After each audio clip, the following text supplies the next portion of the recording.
దేవుని మహాకృపను బట్టి ఆయన ఈ మే నెల 4వ వారాన ఆయనను ఈ రీతిగా ఆన్లైన్ సర్వీస్గా మనము ఆయన ఆరాధించుకోవడానికి ఆయన ఇచ్చిన గొప్ప ధన్యతకై దేవునికి లెక్కలేని వాళ్ళ ఆశలను తెలియజేసుకుంటాము. ఈ ఉగ్రత లేకపోతే ఈ తెగులు గురించి మనం అనుదినం మన యొక్క వ్యక్తిగత ప్రార్థనలోనే కానీ కాన్ఫరెన్స్ కాల్స్ లోనే కానీ జూమ్ మీటింగ్స్ లోనే కానీ ప్రతి ఒక్క చోట ప్రతి ఒక్కరు దేవుని బిడ్డలైనటువంటి వారు చేస్తున్న ప్రార్థన ఈ తెగులను తగ్గించమని, ఈ తెగుల నుండి మనల్ని దేవుడు రక్షించాలని మనము అనుదినం ప్రార్థన చేస్తా ఉన్నాం.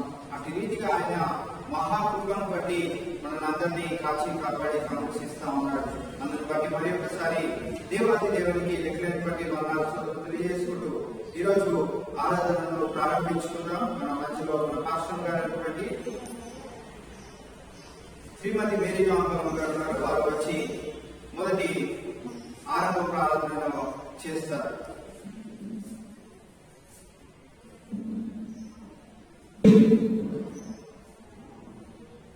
ప్రార్థన చేస్తున్నాం.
ప్రియ ప్రభువైన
ఆఖరిగా అందరం లేచి నిలబడి హల్లెలూయా స్తుతి మహిమ ఎల్లప్పుడూ దేవుని స్తుతించడం మన పాపం. హల్లెలూయా స్తుతి మహిమ ఎల్లప్పుడూ దేవునికి చెదము. హల్లెలూయా స్తుతి మహిమ ఎల్లప్పుడూ దేవునికి చెదము. హల్లెలూయా హల్లెలూయా హల్లెలూయా హల్లెలూయా హల్లెలూయా హల్లెలూయా హల్లెలూయా స్తుతి మహిమ ఎల్లప్పుడూ దేవునికి చెదము. హల్లెలూయా స్తుతి మహిమ ఎల్లప్పుడూ దేవునికి చెదము. సైన్యములకు అధిపతి అయిన ఆ దేవుని స్తుతించెదము. సైన్యములకు అధిపతి అయిన ఆ దేవుని స్తుతించెదము. అరసానములను ధారించిన యెహోవాను స్తుతించెదము. అలసానములను ధారించిన యెహోవాను స్తుతించెదము. హల్లెలూయా స్తుతి మహిమ ఎల్లప్పుడూ దేవునికి చెదము. హల్లెలూయా స్తుతి మహిమ ఎల్లప్పుడూ దేవునికి చెదము. ఆకాశముల నుండి వానలుగా విన దేవుని స్తుతించెదము. ఆకాశముల నుండి వానలుగా విన దేవుని స్తుతించెదము. రణలోని మధుర జలములు పాపిన యెహోవాను స్తుతించెదము.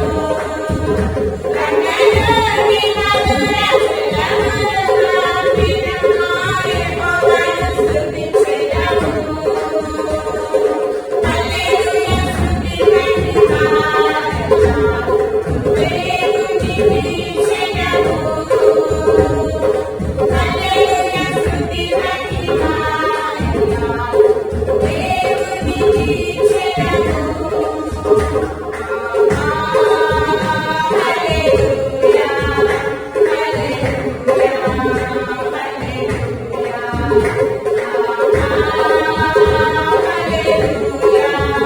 హల్లెలూయా హల్లెలూయా స్తుతి మహిమ ఎల్లప్పుడూ దేవునికి చెదము.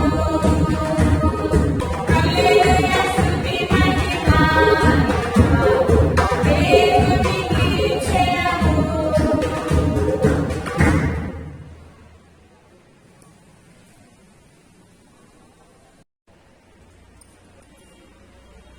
దేవుడు మరి ఇంతసేపు వరకు పాటల ద్వారా మరి దేవుని ఆరాధించుకోవడానికి దేవుడు ఇచ్చిన అవకాశాన్ని బట్టి, అలాగే పాటలు పాడి దేవుని మహిమపరిచిన బిడ్డలు కూడా ప్రత్యేకమైన వందనాలు తెలియజేస్తా ఉన్నాం.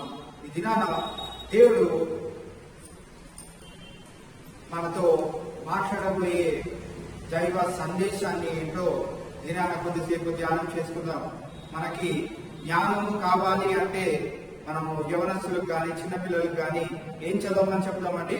సామెతల గ్రంథం, ప్రొవర్బ్స్ చదవమని చెప్తాం కదా. ఈరోజు అదే సామెతల గ్రంథంలో నుంచి కొన్ని వచనాలను ఈరోజు మనము ధ్యానం చేసుకుందాం. చిన్న ప్రార్థన చేసుకొని ఈ యొక్క వాక్య సందేశాన్ని మనము ప్రారంభించుకుందాం. పరిశుద్ధుడా, మమ్మల్ని మిక్కిలిగా ప్రేమించిన మా పరలోకపు తండ్రి, నీకే వందనాలు, స్తోత్రం ప్రభువా. ఈ సమయంలో నీ యొక్క వాక్యాన్ని ధ్యానం చేసుకోవాలని, నీ యొక్క వాక్యంలో ఉన్నటువంటి మర్మాలను మేము తెలుసుకోవాలని సిద్ధపడుచుండగా, వినుచుండగా, ఆలకించుచుండగా నీ యొక్క సన్నిధిని మా పైన ఉంచండి దేవా. ఒక పరిశుద్ధాత్మ శక్తిని మాలో పెంపొందించమని ప్రార్థన చేస్తున్నాం దేవా. యొక్క వాక్యంలో ఉన్నటువంటి మర్మాలను మేము తెలుసుకొని మా యొక్క దైనందిన జీవితాన్ని నీకు ఇష్టానుసారమైన జీవితంగా మలుచుకోవడానికి నీ యొక్క సహాయాన్ని దయచేయమని ఈ యొక్క పరిశుద్ధ దినాన ప్రభువా నువ్వు మాకు ఇచ్చిన ఈ యొక్క శ్రేష్టమైన సమయాన్ని బట్టి అవకాశాన్ని బట్టి నీకే లెక్కలేనటువంటి వర్ణాలు తెలియజేసుకుంటూ వినగలిగే చెవులను గ్రహించగలిగే హృదయాన్ని లోపడే జీవితాన్ని మాకు దయచేయమని నీవే నాకు నీ యొక్క శక్తిని బలాన్ని దయచేసి ప్రభా నీ బిడ్డలకి అర్థమయ్యే రీతిలో ప్రభా నేను వారికి నీ యొక్క వాక్కులను అందజేయాలన్న నీవు నన్ను ఒక సాధనంగా వాడుకుంటున్నందుకే మీకే వందనాలు స్తోత్రం తెలియజేసుకుంటూ ఈ చిన్ని ప్రార్థన ప్రవేశనామంలో అడిగి పెట్టుకుంటున్నాము మా తండ్రి ఆమేన్. దినాన మనము దేవుని యొక్క వాక్యాన్ని సామెతల గ్రంథము 18వ అధ్యాయము 20 నుంచి 24 వచనాల వరకు మనము ఈ దినాన ధ్యానం చేసుకుందాం. సామెతల గ్రంథము 18వ అధ్యాయము 20 నుంచి 24 వచనాలు. ఒకని నోటి ఫలము చేత వాని కడుపు నిండును, తన పెదవుల ఆదాయము చేత వాడు తృప్తి పొందును. జీవమరణములు నాలుక వశము, దాని యందు ప్రీతి పడువారు దాని ఫలము తిందురు. భార్య దొరికిన వానికి మేలు దొరికెను, అట్టివాడు యెహోవా వల్ల అనుగ్రహం పొందినవాడు. దరిద్రుడు బతిమాలి మనవి చేసుకొనును, ధనవంతుడు దురుసుగా ప్రత్యుత్తరమిచ్చును. బహుమంది చెరికాండ్లు గలవాడు నష్టపడును, సహోదరుని కంటెను ఎక్కువగా హత్తియుండు స్నేహితులు కలడు. ఇక్కడ మనము ఈ యొక్క మాటల్లో గమనించినట్లయితే మొదటి 2 వచనాల్లో 20-21 వచనంలో మనం గమనించినట్లయితే అక్కడ మాట వలన మనం పొందుకునే మేలు గాని కీడు గాని ఎలా ఉంటుందో మనము చూస్తా ఉన్నాం. అలాగే మనము 21వ వచనంలో కనుక చూడగలిగినట్లయితే అక్కడ వివాహము కలిగి భార్యను పొందుకొనుట ఎంత మేలైనదో అక్కడ మనము చూస్తా ఉన్నాం. 22, 23, 24 వచనాలు మనం గమనించినట్లయితే ఒక మంచి స్నేహితుడు ఉండడం వల్ల మనకి కలిగే మేలు ఏంటిదో అక్కడ మనము తెలుసుకోబోతున్నాం. నిన్న 3 డిఫరెంట్ మేలులు, మన నోటి ద్వారా వచ్చే మేలు, మన సాటి అయిన సహకారి భార్య లేకపోతే భర్త, వారు దేవుని ద్వారా దొరకడము, దాని ద్వారా వచ్చే మేలు. మూడోదిగా మంచి స్నేహితుడు కలిగి ఉండడం ద్వారా వచ్చే మేలు ఈ దినాన మనము తెలుసుకోబోతున్నాం. సామెతల గ్రంథంలో నుంచి మనము దేవుడు మనకి దినాన ఆయన ఇచ్చే జ్ఞానం ఏంటిదో మనము తెలుసుకుందాం. మొట్టమొదటిగా 20వ వచనంలో మనం గమనించినట్లయితే అక్కడ ఒకని నోటి ఫలము చేత వాని కడుపు నిండును. అలాగే మనం కింద కూడా చూసినట్లయితే తన పెదవుల ఆదాయము చేత వాడు తృప్తి నొందును. ఇదెలా సాధ్యమండి? అసలు ఒకటి నోటి మాట వల్ల వాడి కడుపు ఎలా నిండుతుంది? మనము ఈ లోకంలో జీవిస్తున్నప్పుడు మనము మన కడుపు నింపుకోవాలంటే ఏం చేయాలి? మనం ఏదో ఒక ఉద్యోగం చేయాలి, ఏదో ఒక వ్యాపారం చేయాలి, ఎవరొకరి కింద మనము ఏదో ఒక పని చేస్తే వారు మనకి జీతాన్ని దయచేస్తా ఉంటారు. జీతాన్ని దయచేస్తేనే మనం కడుపు నింపుకోగలుగుతాం. అయితే ఇక్కడ సొలొమోను జ్ఞాని ఏమని మాట్లాడుతున్నాడు అంటే మన కడుపుని మన యొక్క స్పిరిచువల్ లైఫ్ కి, ఆత్మీయ ఆ యొక్క స్థితికి దాన్ని సూచనగా అక్కడ చెప్తా ఉన్నాడు. ఫిగరేటివ్ గా అక్కడ మనం గమనించినట్లయితే కడుపు అనగా మన స్పిరిచువల్ లైఫ్ ఎలా ఉండాలి, మన నోటి మాట వల్ల మన యొక్క స్పిరిచువల్ లైఫ్ ఎలా ఉండాలి అనే విషయాన్ని ఇక్కడ మనకి తెలియచేసినట్టు మనం చూస్తా ఉన్నాం. ఇక్కడ మనం గమనించినట్లయితే మొట్టమొదటిగా మన యొక్క స్పిరిచువల్ లైఫ్ మన నోటిని బట్టి మనకు తీర్పు కానీ మన యొక్క స్థితి కానీ ఉంటుందనే విషయాన్ని మనం గమనించవచ్చు. ఇక్కడ సామెతల గ్రంథము 12వ అధ్యాయము 14వ వచనంలో మనం గమనించినట్లయితే సామెతల గ్రంథము 12వ అధ్యాయం 14వ వచనంలో ఒకడు తన నోటి ఫలము చేత తృప్తిగా మేలు పొందును, ఎవరి క్రియల ఫలము వానికి వచ్చును. ఇక్కడ మనం గమనించినట్లయితే ఈ వచనంలో ఏమనుందండి? ఒకడు తన నోటి ఫలము చేత తృప్తిగా మేలు పొందును. మనము ఏదైతే మాట్లాడుతూ ఉంటామో దాన్ని బట్టి మనము మేలు పొందుకుంటామంట. దేవుని యొక్క ఈ గ్రంథములో, ఈ పరిశుద్ధ గ్రంథములో మనము చూసినట్లయితే మన నోటి నుండి వచ్చే మాటలను బట్టి మనకు తీర్పు ఉంటది అనే విషయాన్ని కూడా మనము ముందుకు వెళ్తూ ఉండగా మనం ఆ యొక్క వచనాన్ని చూస్తాం. అక్కడ కొద్దిసేపు ఆ యొక్క మాటలను బట్టి మనము ధ్యానం కూడా చేసుకుంటా ఉంటాం. అయితే మన నోరు చాలా శ్రేష్టమైంది. దాంట్లో నుంచి వచ్చే మాటలు చాలా విలువైనది. ఎందుకు అంటే ఈ నోటి మాటను బట్టి నీకు మేలైన జీవితము, కీడైన జీవితము నీవే నువ్వు ఎంచుకుంటావు కనుక మనము జాగ్రత్తగా మన నోటిని కాపాడుకునే వారంగా ఉండాలి. ఇక్కడ మనం గమనించినట్లయితే ఒకడు తన నోటి ఫలము చేత తృప్తిగా మేలు పొందును, ఎవని క్రియల ఫలము వానికి వచ్చును. మనము చేసే మన యొక్క నోటి మాటలను బట్టే మన యొక్క క్రియాఫలము మనకి మేలైన జీవితాన్ని దేవుడు దయచేస్తాడనే విషయాన్ని ఆ యొక్క వచనంలో మనం చూస్తా ఉన్నాం. తన పెదవుల ఆదాయము చేత వాడు తృప్తి పొందును. మనము మంచిగా మన యొక్క బాస్ తో మనం మంచిగా వ్యవహరించినట్లయితే మనకి త్వరగా ప్రమోషన్స్ వస్తూ ఉంటాయి. మనము మన పేరెంట్స్ తో మంచిగా మాట్లాడుతున్నట్టయితే వారు మనకి ఏది కావాలంటే అది ఇస్తా ఉంటారు కనుక ఇక్కడ మనము గమనించినట్లయితే తన పెదవుల ఆదాయం చేత వాడు తృప్తి పొందును. మనము కూడా మన యొక్క జీవితంలో తృప్తి పొందాలి అంటే మన పెదవుల్లో నుంచి వచ్చే మాటలను బట్టే మనము ఆదాయం పొందుకుంటాం, మనం తృప్తి పొందుకుంటాం కనుక ఇక్కడ మనము గమనించినట్లయితే మన ఆదాయము అనగా మనము మంచి చేయగలిగితే మనకి మేలు వస్తుంది, మనము కీడు చేయగలిగితే మనము వ్యర్థమైన మాటలను మాట్లాడినట్లయితే మనకి కీడే దొరుకుతుంది అని ఇక్కడ మనము గమనించవచ్చు. ఈ దినాల్లో మనము ఈ యొక్క పరిస్థితుల గుండా మనమందరం వెలుచుండగా మనకి ఏ న్యూస్ దొరికితే ఆ న్యూస్ ని అందజేయడానికి మనము సిద్ధంగా ఉంటా ఉన్నాం. ఎవరికైనా ఫోన్ చేసినప్పుడు మనం ఈ విషయాలనే కనుక్కుంటా ఉన్నాం.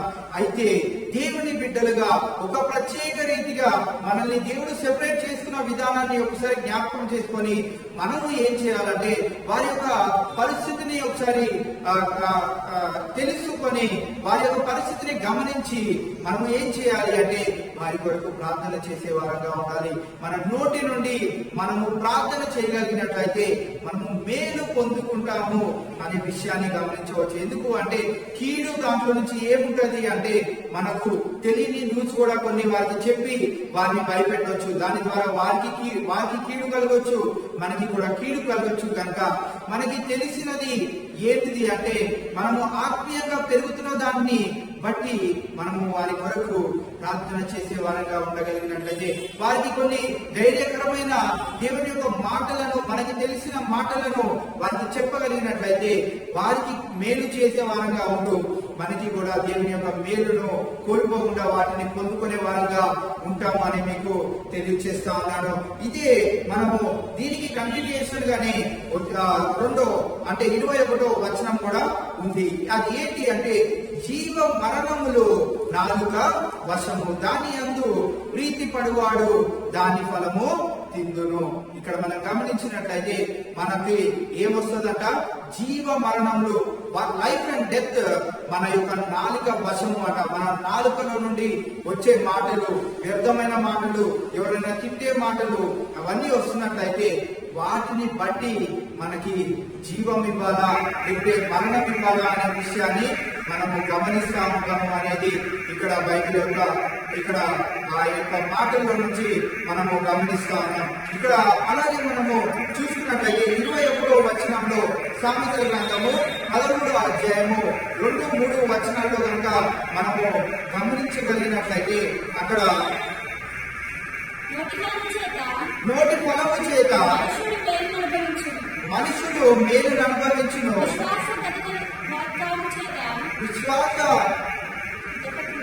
విశ్వాసఘాతకులు బలాత్కారము చేత నశించుదురు. ఇక్కడ అలాగే 3వ వచనం కూడా చదువుదాం. తన నోరు కాచుకొని వాడు తన్ను కాపాడుకొనును, ఊరకొనక మాట్లాడువాడు తనకు నాశనము తెచ్చుకొనును. ఇక్కడ మనం గమనించినట్లయితే ఈ వచనాల్లో నోటి ఫలము చేత మనుషుడు మేలును అనుభవించును, విశ్వాసఘాతకులు బలాత్కారము చేత నశించుదురు, నోరు కార్చుకొనివాడు తనను కాపాడుకొనును, ఊరు కొరక మాట్లాడువాడు తనకు నాశనమును తెచ్చుకొనుడు. ఇక్కడ మనం గమనించినట్లయితే ఈ రెండు వచనాల్లో మనకి దేవుని యొక్క రివార్డ్ పొందుకోవాలంటే, దేవుని యొక్క ఫలము మనము అనుభవించాలి అంటే మనము మేలైన మాటలను చెప్పేవారుగా ఉండాలి, కైండ్ వర్డ్స్ ని చెప్పేవారుగా ఉండాలి, ఒకరిని భయపెట్టేవారిగా మనము ఉండకూడదు. మనము గమనించినట్లయితే ఈ లోకంలో ఎవరికి కావాల్సినట్టు వారు, ఎవరి బిజినెస్ ని వారు చేసుకోవాలన్నట్టు వారికి నచ్చినట్లు వారి యొక్క మాటలే గాని, వారి యొక్క స్థితియే గాని అలా ఉంటా ఉంది. వారు ఎలా ఉంటారంటే, వారు ఫలము తినాలి అని, వారు మంచిగా బ్రతకాలి అని వారికి నచ్చినట్లు వారు చేసుకుంటా వెళ్తున్నారు. వారు నేను మేలు చేసుకుంటా అనుకుంటున్నారు కానీ వారు చివరిగా నాశనమును, కీడును తెచ్చుకుంటున్నారని వారు తెలుసుకోలేకపోతున్నారు. మనం ఇక్కడ గమనించినట్లయితే మనకు దేవుని యొక్క రివార్డ్ ని కావాలి అంటే మనము కైండ్ వర్డ్స్ ని చెప్పేవారుగా ఉండాలి.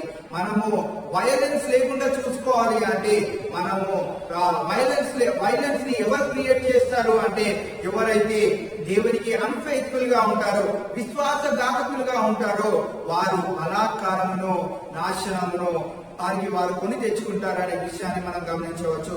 అలాగే మరి ఎవరైతే వారి యొక్క పెదవులను కాచుకుంటాడో వాడు ఏం పొందుకుంటాడో వానిని వాడు కాపాడుకుంటాడు. ఇక్కడ మనం గమనించినట్లయితే ఇంగ్లీష్ బైబిల్లో ఆ యొక్క వచనాన్ని గమనించినట్లయితే those who guard their lips they will preserve their life అనే విషయాన్ని మనం ఇక్కడ గమనిస్తా ఉన్నాం. అలాగే those who speak rashly they will ruin their lives అనే విషయాన్ని మనం అక్కడ గమనిస్తా ఉన్నాం. ఇక్కడ కూడా మనము ఊరు కొనక మాట్లాడువాడు తనకు నాశనమును తెచ్చుకొనును. మనము గమనించినట్లయితే ఎక్కడైనా ఎవరైనా పోట్లాడుతున్నట్లయితే మనము కొన్నిసార్లు మనమే తెచ్చుకుంటా ఉంటాం. ఏంటి బ్రదర్, మనము అక్కడ ఆ యొక్క సందర్భాన్ని మనం అక్కడ గమనించకుండా ఏం చేస్తాము అంటే, ఎవరో ఒకరిని సర్ది చెప్తాము అని మనము మధ్యలో దూరి మాట్లాడుతూ ఉంటే మనకి చివరిగా దొరికేది ఏంటంటే తన్నులు తింటాం. మనం వారి చేతిలో తన్నులు తింటా ఉంటాం. ఇక్కడ కూడా మనము అలా ఉండకుండా మనము కొన్నిసార్లు భార్యాభర్తల జీవితంలో కూడా మనము తలదూర్చినట్లయితే మనము ఏం పొందుకుంటాము అంటే మనము చివరిగా నాశనమును తెచ్చుకుంటాం. ఎందుకంటే వారు ఎందుకు అంటే వారు దేవుని ద్వారా జతపరచబడిన వారు కనుక వారు సాయంకాలమున ఏడ్చుదురు కానీ ఉదయకాలమున వారు సంతోషంతో వెలుగుదురు కనుక మనము భార్యాభర్తల జీవితంలో కూడా మనము తలదూర్చినట్లయితే, ఒకరి కుటుంబంలో మనం తలదూర్చినట్లయితే మనము ఊరు కొరక మనకి ఇష్టం వచ్చిన మాటలను, మనకి తెలిసిన మాటలను వారి గురించి పూర్తిగా తెలుసుకోకుండా కొద్దిగా తెలుసుకొని మనం మాట్లాడినట్లయితే మనము చివరిగా నాశనం తెచ్చుకుంటా ఉంటాం. మనము వెళ్ళి వారి యొక్క పరిస్థితిని సానుకూలపరచాలనుకుంటే వారు కలిసిపోయి తిరిగి మన పైన వారు మాటలను అనే విధంగా మన జీవితాలను మనము తెచ్చుకోకుండా మనం ఏం చేయాలి అంటే, ఎక్కడైతే మనము నెమ్మదిగా మనము శాంతిగా ఉండి ఎవరు ఏం చెప్తున్నారో అది వినగలిగి ఆ యొక్క పరిస్థితిని మనం కలిగి ఉంటామో అప్పుడే మనము మేలుకరమైన జీవితాన్ని జీవించగలుగుతాం. వారిని వాడు కాపాడుకోవాలంటే వాడి నోరును మూసుకొని జీవించాలి అని బైబిల్ గ్రంథం మనకి స్పష్టంగా తెలియజేస్తుంది. అలాగే మత్తయి సువార్త 12వ అధ్యాయము 37వ వచనాన్ని కూడా మనము గమనించినట్లయితే అక్కడ చెట్టు అలాగే దాని యొక్క ఫలం గురించి యేసుక్రీస్తు ప్రభువు ఉపమాన రీతిగా చెట్టు అక్కడ 33 నుంచి 37 వచనాల వరకు మనము గమనించగలిగినట్లయితే అక్కడ చెట్టు మంచి ఫలం ఇస్తుంది, చెడ్డ ఫలం ఇస్తుంది అని అక్కడ తెలియచేస్తూ కిందకి వచ్చిన తర్వాత అక్కడ మన యొక్క పరిస్థితిని బట్టి 37వ వచనంలో మనం గమనించినట్లయితే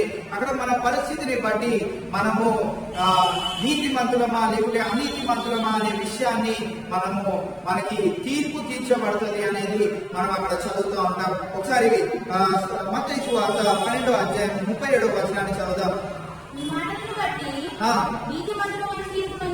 ఈ మాటను బట్టియే అపరాధి బట్టి తీర్పు పొందుతాడు. ఇక్కడ మన మాటలను బట్టి మనము నీతిమంతుడునా అని తీర్పు పొందుతామంట. మన మాటను బట్టి మనము అపరాధియా అని తీర్పు పొందుతా ఉంటామంట. మనము చాలా జాగ్రత్తగా మన యొక్క నోరును కాపాడుకునే వారంగా ఉండాలి. ఇక్కడ మనము సిలువలో ఇద్దరు దొంగల్ని చూసినట్లయితే ఒకడు మేలును ఎంచుకున్నాడు, ఒకడు కీడును ఎంచుకున్నాడు. మనందరికీ తెలిసిందే, వారి నోటిని బట్టి వారు మేలును కీడును ఎంచుకొని ఉన్నారు. ఒకరు పరదేశిలో చేరే గొప్ప ధన్యతను పొందుతున్నారు, ఒకరైతే నిత్య నరకాగ్నిలో పడిపోయి ఆ యొక్క కీడును ఎంచుకున్నట్లు మనము అక్కడ చూస్తూ ఉంటాం. కనుక మనము ఇన్నోసెంట్ గా మనము గిల్టీ అనే విషయాన్ని అక్కడ మన నోటి ద్వారా మనకి తీర్పు తీర్చబడుతుంది అనే విషయాన్ని మనం అక్కడ గమనించవచ్చు. ఈ రెండు వచనాల్లో మనము ప్రాముఖ్యంగా తెలుసుకుంటుంది ఏంటి అంటే, ఒకవేళ నేను మన నోరులను జాగ్రత్త పరచుకోకుండా మన నోటిని దేవునికి ఆరాధనగా, దేవునికి ఘనముగా, దేవుని స్తుతించేదిగా మన నోరుని మార్చుకోకపోతే, దేవుని యొక్క మాటలనే పనిచేటట్టు మన నోటిని మనం ఉంచుకోలేకపోయినట్లయితే ఖచ్చితంగా మనము నాశనమును, మనము కీడును ఎంచుకునే వారంగా ఉంటాము అని దేవుని యొక్క వాక్యము స్పష్టంగా మనకి తెలియజేస్తుంది. కనుక మనము మన యొక్క నోటిని జాగ్రత్తగా కాపాడుకొని దేవుని యొక్క మేలు పొందుకునే బిడ్డలుగా ఉంటాం. రెండోదిగా మనం గమనించినట్లయితే 22వ వచనంలో ఇక్కడ వివాహము లేకుంటే భార్యాభర్తల యొక్క జీవితము, భార్య ఎటువంటిదైతే మేలు ఇక్కడ మనము కొద్దిసేపు 22వ వచనంలో ధ్యానం చేసుకుందాం.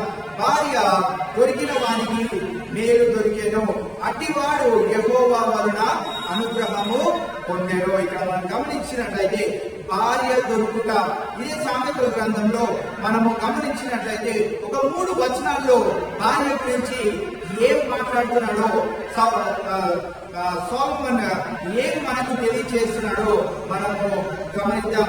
ఎలాంటి మేలు, ఎలాంటి అనుగ్రహము, దేవుని యొక్క ఫేవర్ ఎటువంటిదిగా ఉంటుందో ఒక 3 వచనాలని మనము తెలుసుకుందాం. మొట్టమొదటిగా సామెతల గ్రంథము 12వ అధ్యాయము 4వ వచనంలో చూసినట్లయితే అక్కడ భార్యను పొందుకొనుట సుబుద్ధి అయిన భార్య, లేకుంటే అక్కడ మనం గమనించినట్లయితే యోగ్యురాలు తన పెనిమిటికి కిరీటము, యోగ్యురాలైన భార్య దొరకడము ఆ భర్తకు ఒక కిరీటముగా ఉంటది. అలాగే సిగ్గు తెచ్చున్నది వాని ఎముకలకు కుళ్ళు, సిగ్గు తెచ్చినది. ఒకవేళ నీ ఈ యొక్క వివాహ జీవితంలో, లేకుంటే మీరు భార్య భర్తలుగా జీవిస్తున్న జీవితంలో నీ యొక్క భార్య ఒకవేళ నీకు సిగ్గు తెచ్చేదిగా, నిన్ను అవమానపరిచేదిగా ఉన్నట్లయితే అది చివరకు ఏంటిది అంట, నీ ఎముకలకు కుళ్ళు.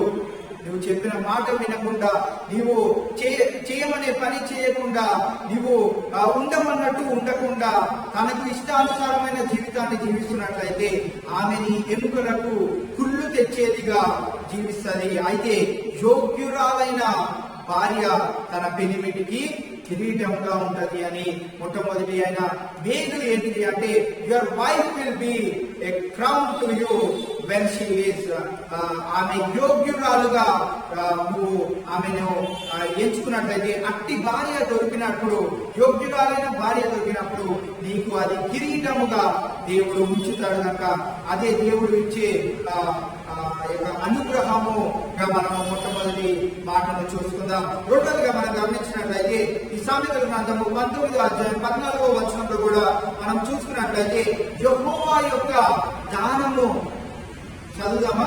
19వ అధ్యాయము 14వ వచనం. గృహమును విత్తమును ఇతరులిచ్చిన స్వాస్థ్యము, సుబుద్ధి గల భార్య యెహోవా యొక్క దానము. సుబుద్ధి గల భార్య యెహోవా యొక్క దానము. మనము మన యొక్క భార్యను అతి రీతిగా ఎంచుకోగలిగినట్లయితే, సుబుద్ధి కలిగిన భార్యను మనం ఎంచుకోగలిగినట్లయితే అది ఏంటంట, యెహోవా యొక్క దానము అంట. ఆయన ఇచ్చే ఒక మంచి బహుమానము, గిఫ్ట్ ఆఫ్ గాడ్ అనే విషయాన్ని ఇక్కడ మనము గమనించవచ్చు. దేవుడు ఇచ్చే మేలు, భార్య వల్ల మనకు కలిగే మేలు రెండోదిగా మనం గమనించినట్లయితే, ఆమె సుబుద్ధి కలిగినదైతే నీకు అది దేవుడు ఇచ్చిన గొప్ప బహుమానము అని నీవు ఎంచుకోవాలి. మూడవదిగా మనం గమనించినట్లయితే ఇదే సామెతల గ్రంథము 31వ అధ్యాయము 10వ వచనంలో మనము చూసుకున్నట్లయితే ముత్యము కంటే విలువైనది, అమూల్యమైనది, your wife will be precious than pearl, లేకపోతే డైమండ్ అనే విషయాన్ని ఇక్కడ తెలియజేస్తున్నట్లు మనం చూస్తా ఉన్నాం. ఒకసారి ఆ వచనాన్ని కూడా చదువుదాం. 31వ అధ్యాయం 10వ వచనం. గుణవతి అయిన భార్య దొరుకుట అరుదు, అట్టిది ముత్యము కంటే అమూల్యమైనది. గుణవతి అయిన భార్య దొరుకుట ముత్యము కంటే అమూల్యమైనది. It is precious than pearl అనే విషయాన్ని మనం ఇక్కడ గమనించవచ్చు. ఇక్కడ ఈ 22వ వచనం మనం ఏదైతే ధ్యానం చేసుకుంటా ఉన్నామో ఆ వచనంలో దేవుడు చెప్తున్న మాట ఏంటంటే భార్య దొరికిన వానికి మేలు దొరికిన వాని దేవుని యొక్క అనుగ్రహము, ఆ అనుగ్రహము లేకపోతే దేవుడు ఆ యొక్క భార్యను మేలుగా ఉంచాలి అంటే నువ్వు ఎంచుకున్న భార్య ఎట్టి రీతిగా ఉండాలంటే నీకు సహకారి అయి ఉండాలి. ప్రతి ఒక్క విషయంలో నీకు తోడుగా ఉండేదిగా ఉండాలి. నీ వెంటంటే నుంచోనేదిగా ఉండాలి. నువ్వు అరగంట ప్రార్థన చేస్తున్నట్లయితే ఆవిడ గంట ప్రార్థన చేసేదిగా ఉండాలి.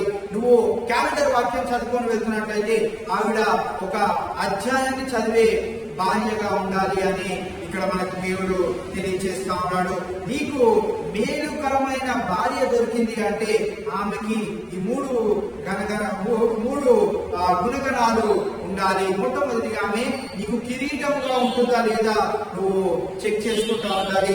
ఆమె నీకు దేవుడిచ్చిన బహుమానంగా నువ్వు వెళ్తున్నావా లేదా, ఆమె సుబుద్ధి కలిగి జీవిస్తుందా లేదా, నువ్వు తెచ్చిన ఆ యొక్క జీతాన్ని ఎలా ఖర్చు పెడుతుంది, దేవుడికి ఇచ్చేది ఇస్తుందా, లేకుంటే దేవుడు తెచ్చిన ఆ యొక్క జీతాన్ని ఎట్టి రీతిగా ఖర్చు పెడుతుంది అనేది మనము చాలా జాగ్రత్తగా గమనించుకోవాలి. చాలా మంది ఈ దినాల్లో దేవుడి యొక్క బిడ్డలుగా పిలువబడుతున్న వారే కానీ వారు ఏం చేస్తా ఉన్నారంటే వారి యొక్క ధనము ఒక 10 రూపాయలు అయితే వారు ఒక 50 రూపాయల ఖర్చులను పెట్టుకుంటా ఉన్నారు. ఈఎంఐ ఆప్షన్స్ ఉన్నాయి కదా, మనము కట్టుకోవచ్చులే అన్నట్టు వారు వ్యవహరిస్తా ఉన్నారు. అయితే మనము బుద్ధి కలిగి జీవిస్తున్నట్లయితే ఈ భార్య ఒకవేళ బుద్ధి కలిగి జీవిస్తున్నట్లయితే 10 రూపాయలు ఉన్నట్లయితే 5 రూపాయలు ఖర్చు పెట్టుకొని 5 రూపాయలు దాచిపెట్టుకునేదిగా ఉంటది. దేవునికి ఇచ్చేది కూడా ఇస్తూ వారి దేవుని యొక్క మేలు పొందుకునేదిగా ఉంటది. కనుక మనము మన యొక్క భార్యలు అటు రీతిగా ఉన్నారో లేదో మీరు గమనించుకోవాలని మీకు తెలియజేస్తా ఉన్నాను. ముత్యం కంటే విలువైనది కానీ భార్య ఉందో లేదో మీరు గమనించుకోవాలని కూడా మీకు ఈ దినాన పరిశుద్ధాత్ముడు తెలియజేస్తా ఉన్నాడు.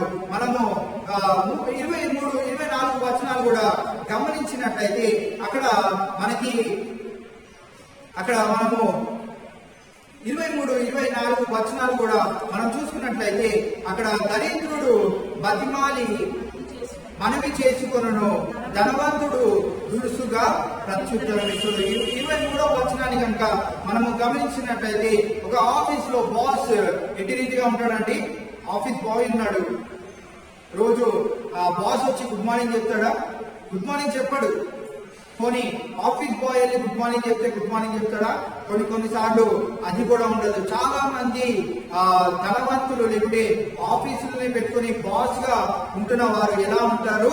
వారు దురుసుగా ప్రత్యుత్తరము ఇస్తా ఉంటారు. మనము ఏదైనా మనకి వాళ్ళు పని అప్పచెప్పినట్లయితే ఆ పనిని కొద్దిగా ఆలస్యంగా చేసినట్లయితే, కొన్ని పరిస్థితుల వల్ల కొద్దిగా ఆలస్యం చేసినట్లయితే మీ బాస్ ఏమైనా మిమ్మల్ని మెచ్చుకుంటాడా? మెచ్చుకోడు. ఏమంటాడండి? తిడతాడు.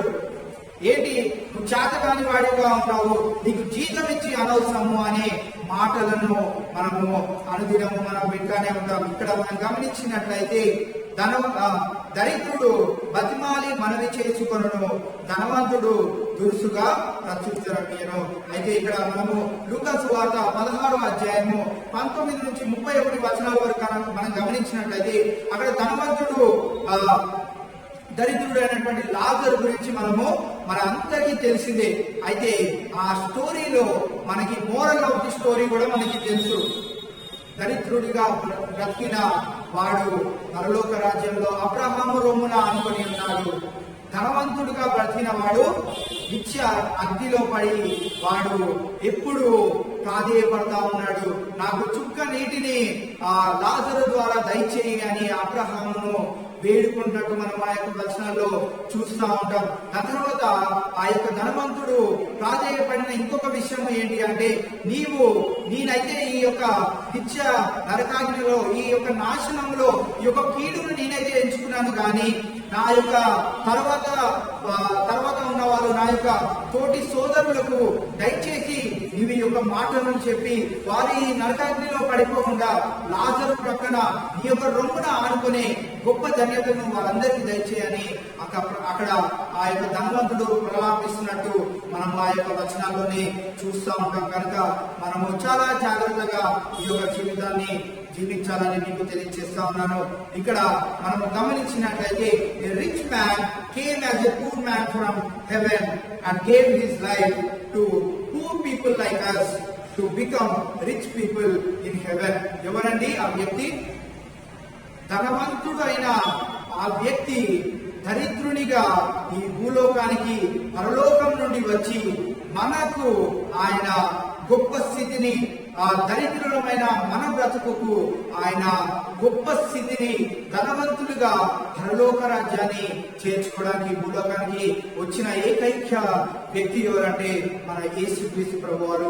ఆయన చివరి క్షణాలు మనం గమనించినట్లయితే, ఆయన సిలువ వేయబడడం చూసినట్లయితే అంత దరిద్రత ఇంకా ఏమీ లేదు, అంత దీనమైన స్థితి ఇంకా ఏమీ లేదు. ఆయన తలకు ముళ్ళ కిరీటము పెట్టబడింది నీ నా పాపము నిమిత్తమై. ఆయన కొరడాతో కొట్టబడినట్లు మనము చూస్తా ఉన్నాం. ఆయన ముఖము పైన ఉమ్మి వేసుకున్నట్లు మనము చూస్తా ఉన్నాం. గొప్ప ధనవంతుడు ఆయన పరలోక రాజ్యంలో, గొప్ప ధనవంతుడి యొక్క కుమారుడు. అయితే నీ నా పాపాలను తుడిసివేయడానికి ఆయన దరిద్రుని యొక్క అవతారంను ఎంచుకొని ఈ భూలోకానికి వచ్చినట్లు మనము అక్కడ గమనిస్తా ఉన్నాం. A rich man came as a poor man from heaven and gave his life to poor people like us to become rich people in heaven. ఎంత గొప్ప ధన్యత కదండి, ఎంత మంచిగా ఉంది కదండి ఈ మాట. దేవుడు అట్టి గొప్ప ధన్యతలను నీకు నాకు దయచేయాలని ఆయన సిద్ధంగా ఉన్నాడు. కనుక మనము మన పాపాల నిమిత్తమై, మన అపరాధ నిమిత్తమై ఆయన గొప్ప త్యాగాన్ని, దరిద్రమైన ఆ యొక్క సిలువ యాగాన్ని ఆయన పొందుకొని ఉన్నాడు. కనుక మనము ఒక్కసారి దేవా నా పాపాన్ని క్షమించు అని ఒక ప్రార్థన అనుదినము మనము చేసుకొని ఆయన చేసిన గొప్ప మేలును మనము గుర్తు చేసుకుంటూ జీవించాలని మీకు అందరికీ తెలియజేస్తా ఉన్నాను. ఎప్పుడు కూడా మనము కీడును ఎంచకుండా మేలుని ఎంచే వారంగా మనము దేవుని యొక్క బిడ్డలుగా ఉండాలని మీకు అందరికీ తెలియజేస్తా ఉన్నాం. చివరిగా 24వ వచనాన్ని మనం గమనించినట్లయితే అక్కడ మనము ఏమని రాయబడి ఉందండి? బహుమంది చెలికాని గలవాడు నష్టపడును, సహోదరుని కంటేను ఎక్కువగా హత్తి ఉండు స్నేహితుడు కలడు. ఈ యొక్క వచనాన్ని ఇక్కడే మన ఇదే సామెత గ్రంథము 17వ అధ్యాయము 17వ వచనంలో కనుక మనము చూసుకున్నట్లయితే, నిజమైన స్నేహితుడు విడువగా ప్రేమించును, దుర్దాశలో అతివాడు సహోదరుడిగా ఉండును. మనము కూడా గమనించినట్లయితే ఎవరైనా ఇద్దరు అన్న తమ్ముడు ఉన్నట్లయితే మీరు బాగా గమనించండి. ఎప్పుడైనా తమ్ముడికి ఏదైనా ఇరుకు ఇబ్బంది కలిగినా, ఎవరైనా వాడిని స్కూల్లో కానీ ఎక్కడన్నా వాడిని కొట్టినా తిట్టినా అన్న ఏం చేస్తాడండి? ఊరుకొని ఉంటాడా? ఊరుకొని ఉండనే ఉంటాడు. ఏం చేస్తాడు? వెంటనే ఎవర్రా నా అన్నని కొట్టింది, నా తమ్ముడిని కొట్టింది అని గట్టిగా బెదిరేసి అడుగుతా ఉంటాడు. ఇక్కడ మనం గమనించినట్లయితే వారే ఒకరోజు ఎలా ఉంటారు? స్నేహితులుగా ఉంటారు. వారి ఇంట్లో ఉన్నప్పుడు బాగా స్నేహితులుగా ఉంటారు. మనం ఇక్కడ గమనించినట్లయితే ఈ వచనాన్ని బట్టి మనం చూసుకున్నట్లయితే ఇక్కడ నిజమైన స్నేహితుడు విలువక ప్రేమించును, దుర్దశలో అటివాడు సహోదరుడిగా ఉండాలి. మనకి ఎప్పుడైనా ట్రబుల్స్ ఏమైనా వచ్చినప్పుడు మనకు అన్న గాని తమ్ముడు గాని మనకి వెన్నంటే ఉంటే నేను ఉన్నాను అని ఒక స్నేహితుడిలాగా మనకి భరోసాని దయచేస్తా ఉంటాడు. అయితే మనము గమనించినట్లయితే ఇక్కడ యోహాను సువార్త 15వ అధ్యాయము 13 నుంచి 17 వచనాల వరకు మనం గమనించినట్లయితే యేసుక్రీస్తు ప్రభువారు నీకు నాకు స్నేహితుడుగా ఉండాలనుకున్నాడు. ఈ భూలోకంలో ఉన్న అన్న తమ్ముళ్ళు ఒక దినాన ఉండొచ్చు, ఉండకపోవచ్చు, నీకు సహాయం చేయొచ్చు, చేయకపోవచ్చు, కానీ ఆయన నిరంతరము నీకు సహాయం చేయడానికి ఆయన సిద్ధంగా ఉండి ఆయన ఎప్పుడు నువ్వు సహాయం అడుగుతావా అని ఆయన ఎదురు చూసినట్లు మనం ఇక్కడ గమనిస్తా ఉన్నాం. ఈ యోహాను సువార్త 15వ అధ్యాయం 13 నుంచి 15 వచనాల వరకు మనం ఒకసారి చదువుకుందాం.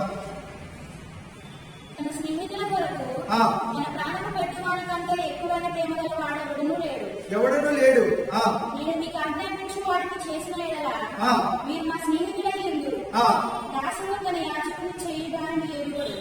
కనుక మిమ్మల్ని దాసులను పిలవక స్నేహితులని పిలుచుచున్నాను. ఎందుకనగా నేను నా తండ్రి వలన విన్న సంగతులన్నిటినీ మీకు తెలియజేస్తుంది. ఇక్కడ మనము గమనించినట్లయితే యేసుక్రీస్తు ప్రభువారు అంట మనతో స్నేహితునిగా ఉండాలని అనుకుంటున్నాడంట. ఆయన ఉండాలనుకుంటే మనకి గొప్ప బాస్ గా గాని గొప్ప ఇక్కడ మనం గమనించినట్లయితే దాసునిగా కూడా ఆయన ఉండవచ్చు, కానీ ఆయన దాసునిగా ఉంటే నిన్ను చేరుకోలేను, నేను ఏదో హెచ్చరిస్తున్నట్టు ఉంటది కనుక నేను నీకు స్నేహితుడుగా ఉంటాను. స్నేహితుడుగా ఉంటే నువ్వు నా మాట వింటావు, నేను చెప్పిన పనులు చేస్తావు అనే విషయాన్ని ఇక్కడ తెలియజేసినట్టు మనం చూస్తా ఉన్నాం. ఇక్కడ 11వ వచనంలో మనం గమనించినట్లయితే జీసస్ క్రైస్ట్ ఏ ఫ్రెండ్ గా ఉంటున్నాడంటే ఒక friend who gave us his life అనే విషయాన్ని అక్కడ 13వ వచనంలో మనము గమనిస్తా ఉన్నాం. 14వ వచనంలో మనము గమనించినట్లయితే who wants to obey his teachings అనే విషయాన్ని మనం అక్కడ గమనిస్తా ఉన్నాం. 15వ వచనంలో who gives us respect, treating us as a friend rather than servants. అక్కడ 15వ వచనంలో మనం చూస్తాం. యేసుక్రీస్తు ప్రభువారు నీకు నాకు ఎన్ని రీతి స్నేహితుడుగా ఉండాలనుకుంటున్నాడు. మొట్టమొదటిగా ఎవరు అయితే తన ప్రాణాన్ని కూడా ఇవ్వడానికి వాడు ఆశ చూపెట్టాడో వాడే నిజమైన స్నేహితుడు అన్నాడు. ఎవరంటే మన కొరకు ప్రాణాన్ని ఇచ్చిన ఏకైక వ్యక్తి ఎవరండి?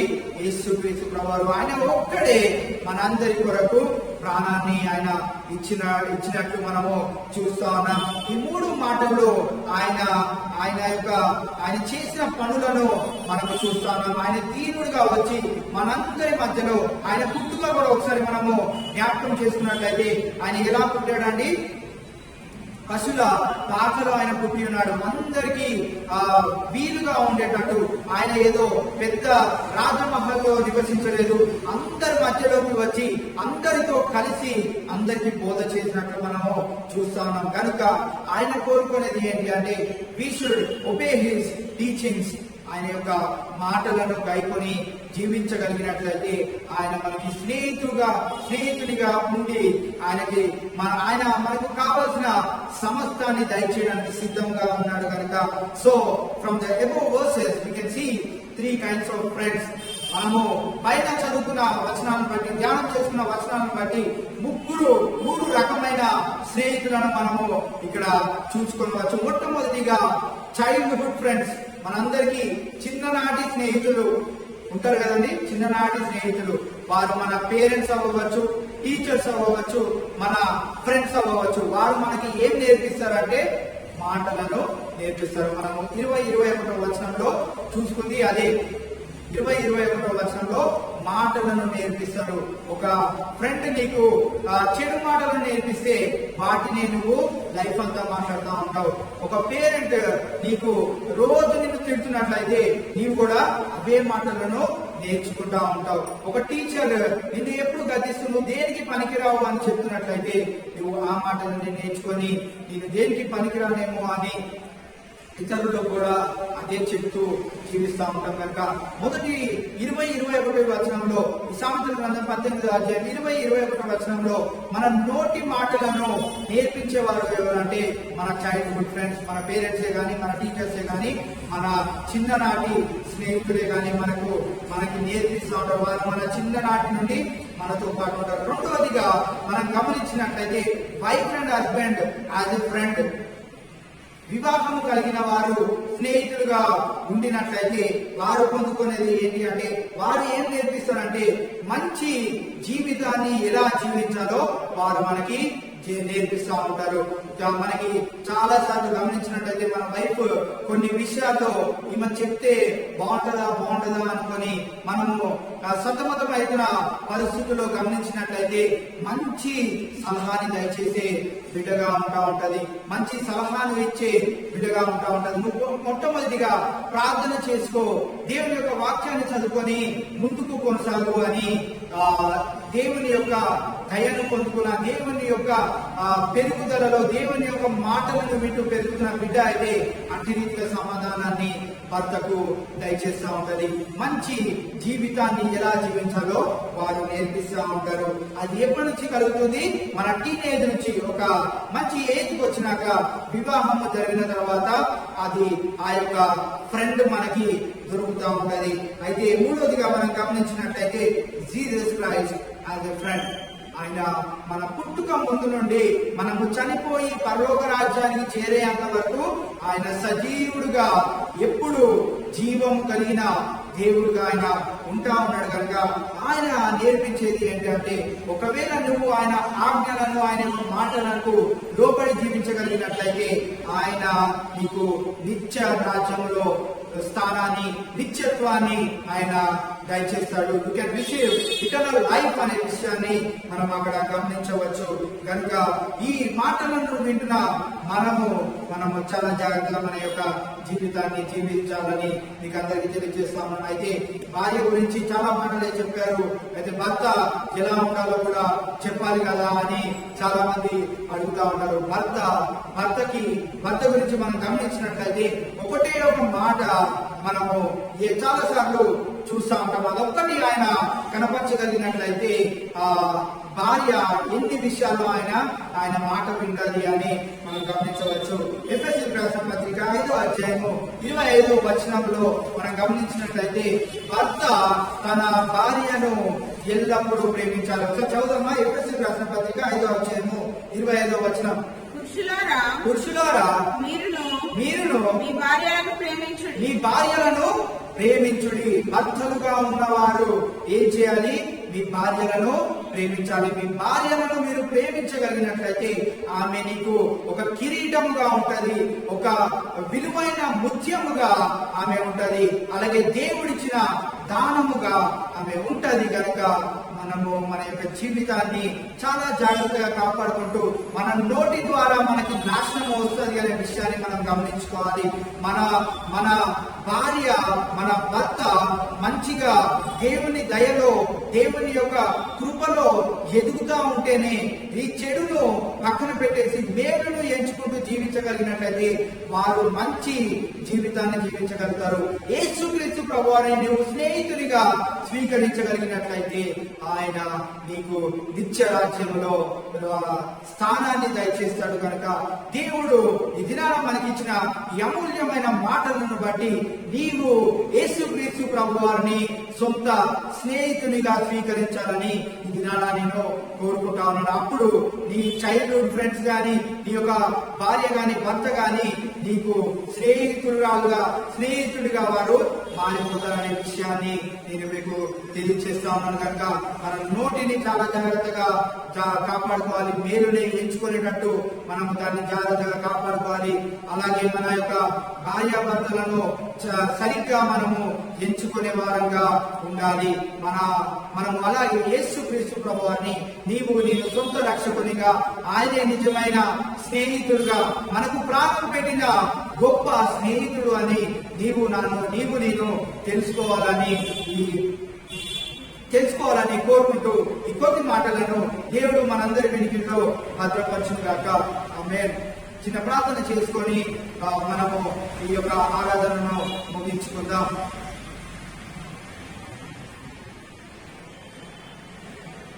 అత్యున్నత సింహాసనంపై ఆసీనుడైన మా గొప్ప దేవ, నీకే వందనాలు, స్తోత్రం తండ్రి. ఈ యొక్క పరిశుద్ధ దినాన, ఈ ప్రత్యేకమైన దినాన, ఈ యొక్క విలువైన ఈ యొక్క సమయాన్ని మాకు దయచేసిన విధానం బట్టి మీకే వందనాలు, స్తోత్రం ప్రభువా.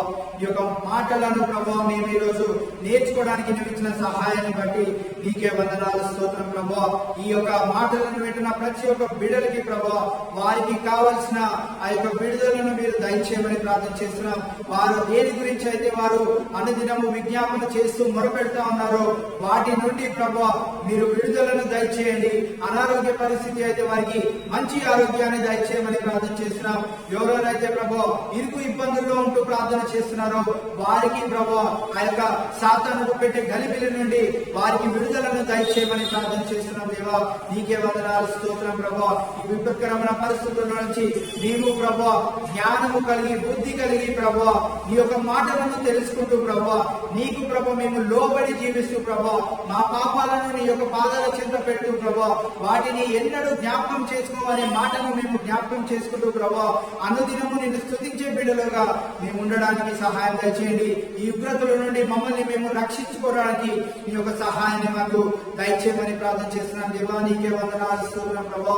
అదే విధంగా ప్రభు ఎవరైతే బిడ్డలు ప్రభు ఆన్లైన్ క్లాసెస్ ద్వారా వారు చదువుకుంటా ఉన్నారో, ఎవరైతే కొత్త క్లాసెస్ కి వెళ్తున్నారో ప్రభు, ఎవరెవరికైతే ప్రభు 10th క్లాస్ ని మంచి రిజల్ట్ ని మీరు దయచేస్తారు ప్రభు, వారు ఇంటర్ లో మంచి కోర్స్ ని వారు సెలెక్ట్ చేసుకుని జ్ఞానాన్ని కూడా వారికి దయచేయమని ప్రార్థన చేస్తున్నాను. దేవా నీకే వందనాలు, స్తోత్రం ప్రభు. ప్రతి ఒక్కరికి నువ్వు సహాయకారిగా ఉంటున్న దేవా నీకే వందనాలు, స్తోత్రం ప్రభు.